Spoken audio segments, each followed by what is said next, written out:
At 60, you can take your super as a tax-free lump sum. That part is true, but the earnings inside your fund are still taxed at 15% until you move to pension phase. And here is the part that catches most people off guard. Once you move to pension phase, you are forced to withdraw at least 4% of your balance every year. On a $500,000 balance, that is $20,000 of extra income you may not need. That forced income can push you over certain income thresholds, trigger the Medicare Levy Surcharge, or quietly chip away at your age pension, potentially costing you thousands of dollars a year that nobody warned you about. I have seen this trip up people who did everything right.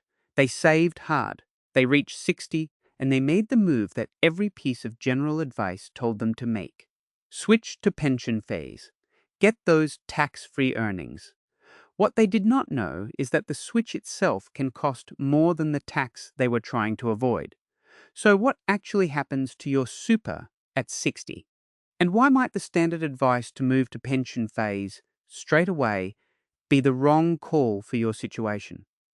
I want to walk you through the real numbers, because once you see them, this decision looks very different. Let's get into the actual mechanics, because most people understand the headline, but not the full system. At 60, you can withdraw your super tax-free. That means lump sums and pension payments come to you with no income tax on top. What does not automatically become tax-free is the money still sitting inside your fund, earning returns. In accumulation phase, which is the default until you actively make a change, your investment earnings are taxed at 15%. If you want those earnings to become tax-free, you need to shift into pension phase, also called account-based pension mode. That is where the tax benefit lives. But the shift comes with a condition. Once you move to pension phase, you must draw a minimum income every year. For anyone under 65, that minimum is 4% of your balance. Here is what that looks like in practice. Meet Mark. He is 61, single, has $480,000 in super, and earns $35,000 from part-time work. He is thinking about moving to pension phase to get tax-free earnings on his super balance. If he does, his earnings on that $480,000 at a 6% return come to roughly $28,800 a year. Tax-free. That sounds good. But he must also withdraw at least 4% of his balance, which is $19,200. Add that to his $35,000 from work, and his total income becomes $54,200 a year. That is still manageable in Mark's case. But if he had rental income or dividends on top of that, his total could push well past the Medicare Levy Surcharge threshold. And the cost of that surcharge would wipe out most of the tax saving he was chasing. Now look at what happens if Mark stays in accumulation instead. His earnings of $28,800 get taxed at 15%, which is about $4,320 in tax. That feels like a cost.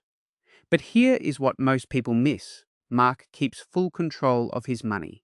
No forced drawdown, no extra income to manage. The full $480,000 stays invested and keeps compounding. Over a decade, the difference in total balance from that compounding effect can easily exceed the tax he paid along the way. I used to think switching to pension phase at 60 was a no-brainer. Then I ran the numbers for a friend in a similar position. Part-time job, a little dividend income, and the Medicare Levy Surcharge risk was right there. I realized the standard advice was missing a key piece of the picture. The question is not just which option pays less tax. It is which option leaves me with more spendable income after all costs are accounted for. Those are not always the same question. If you have spent your working life building this money, you deserve to make this decision with the full picture in front of you, not just the headline. That is why I put these videos together. Hit subscribe, because the general advice around super at 60 is often missing exactly this kind of detail. But what if you are not working at all? Or your balance is much larger? the trade-off shifts completely, and there is a framework that helps you decide. One your super fund is unlikely to walk you through. So how do you actually decide? There are 3 questions that cut through the noise. The first question is, what is your total other income? Before you touch your super strategy, you need to know your full income picture. Part-time work, rental income, dividends, all of it counts. If your other income is already sitting at $40,000 or $50,000, adding a forced super drawdown on top of that puts you in a very different position than someone with zero other income. This is the variable that most general advice skips completely. The second question is, how close are you to age pension eligibility? The age pension has both an income test and an assets test. A forced drawdown from pension phase counts as assessable income. It can reduce your age pension entitlement, and if you are 5 years out from eligibility, the decisions you make now directly affect the payment you receive later. Staying in accumulation means you control when income hits your tax return. The third question is, how much flexibility do you need? Once you move money into pension phase, the transfer balance cap, $2.1 million from the 1st of July 2026, limits how much can earn in the tax-free zone. You cannot simply move the money back when it suits you. And if you expect to need a large lump sum, medical costs, renovating the house, helping your kids, being locked into a minimum drawdown is not the same as having full access to your money. Now look at those 3 questions applied to 2 different people. Mark, our part-time worker with $480,000 and $35,000 in other income, staying in accumulation makes sense.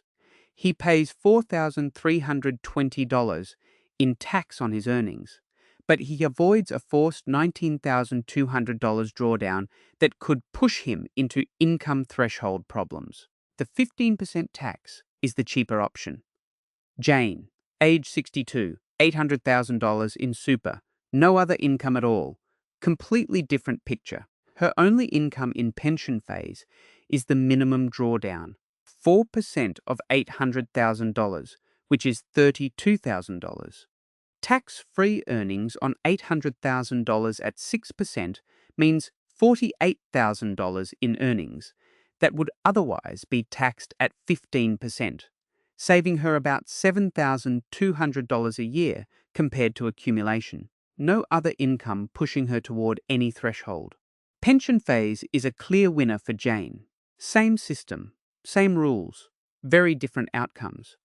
I remember sitting with my own mum at the kitchen table, calculator out, working through exactly this kind of problem. She had a small rental property and a part-time job. Every generic calculator said move to pension phase. But when we added the forced drawdown to her existing income, she was uncomfortably close to triggering the Medicare Levy Surcharge. The advice looked obvious on the surface.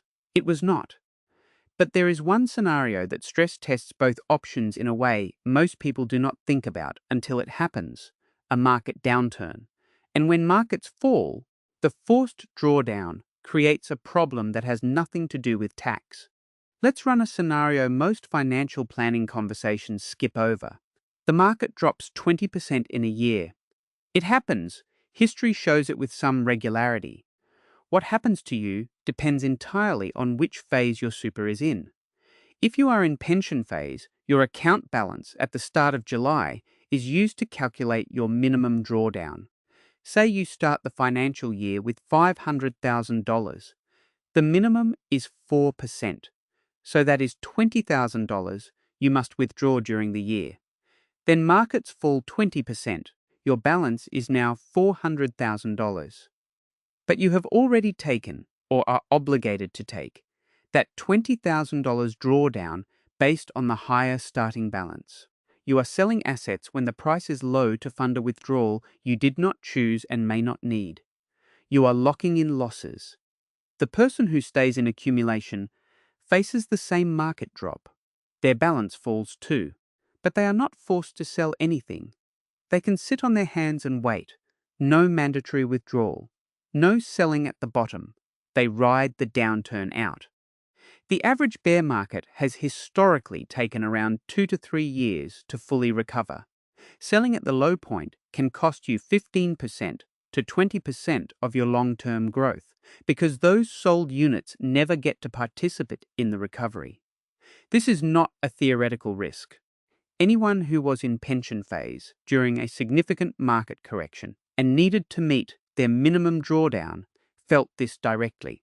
The tax saving from pension phase looked a lot smaller once the forced selling was factored in. Does this mean nobody should be in pension phase? No. If you have no other income and the forced drawdown is your main living expense, you are going to spend that money anyway. The forced drawdown is not a problem when it matches your actual needs. The problem is when the forced drawdown forces you to liquidate at the worst possible time for money you did not need. Knowing your options before a downturn happens, not during one, is the whole point of understanding this system. So let's talk about what you can actually do. Knowing the theory is one thing. Here is what to actually do with it. The first step is to model your full income picture before you change anything. Write down every source of income you have or expect: wages, rental income, dividends, a partner's drawdown if relevant. Include the age pension if you are within 5 years of eligibility, because how much super income you show will affect your entitlement. The MoneySmart Retirement Planner from moneysmart.gov.au is a reasonable starting point for running basic scenarios. The point is to see your complete income number before you add any super drawdown on top of it. The second step is to consider a partial pension phase. Most people do not realize this is an option. You do not have to move your entire super balance into pension phase at once. You can move a portion across, enough to generate useful tax-free earnings while leaving the rest in accumulation. The pension portion carries the forced drawdown. The accumulation portion does not. This kind of split can suit someone who is semi-retired, has variable income, or wants some super income without fully committing to pension phase rules. The third option, if you are still working, is a transition to retirement income stream. A TTR allows you to draw between 4% and 10% of your super balance while you are still employed. The key point is that a TTR stays in accumulation phase until you formally retire or turn 65. Earnings are still taxed at 15%, but you gain access to part of your super without triggering the full pension phase drawdown system. Mark could use a TTR to draw $20,000 a year to top up his part-time income, while keeping his main super balance in accumulation. His total income stays manageable. No pension phase forced drawdown on the full balance. One caution: a TTR has administration costs. If the tax saving from the strategy is modest, extra fees can absorb most of it. Run the numbers carefully before you set one up. I have seen people commit to a TTR and lose money quietly because the benefit was never large enough to cover the overhead. There is no universal answer. The right move depends on how much you have saved, what other income you are earning, and how close you are to full retirement. But the worst approach is to follow the default recommendation without checking whether it fits your actual situation first. If this kind of detail is useful to you, subscribe. I will keep breaking down the mechanics that the general advice overlooks. Let me bring this back to a simple frame.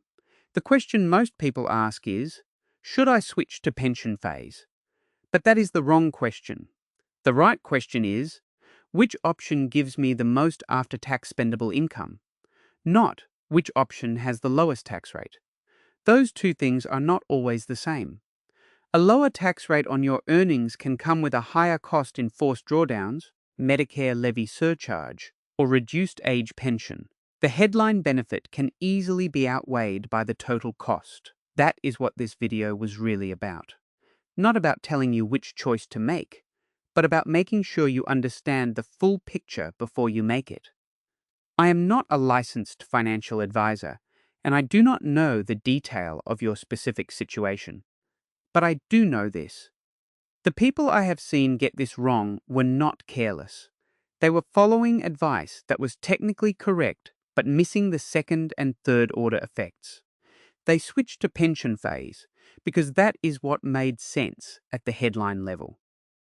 Nobody walked them through the forced drawdown, the threshold risks, or the market downturn exposure. I have been working through these kinds of problems for years, and I still come across scenarios that surprise me. The system is genuinely complex, and there is no single strategy that works for everyone. Anyone who tells you otherwise is simplifying. What I can do is keep breaking these things down in plain language, with real numbers, so that when you do sit down with a financial advisor or make a decision yourself, you are asking the right questions. If this video helped you think about your super differently, subscribe. That is exactly why this channel exists. Because there are a lot of Australians who have worked hard, saved well, and deserve to make these decisions from a position of understanding rather than guesswork. The goal is not to avoid tax at all costs. It is to live the retirement you actually worked for.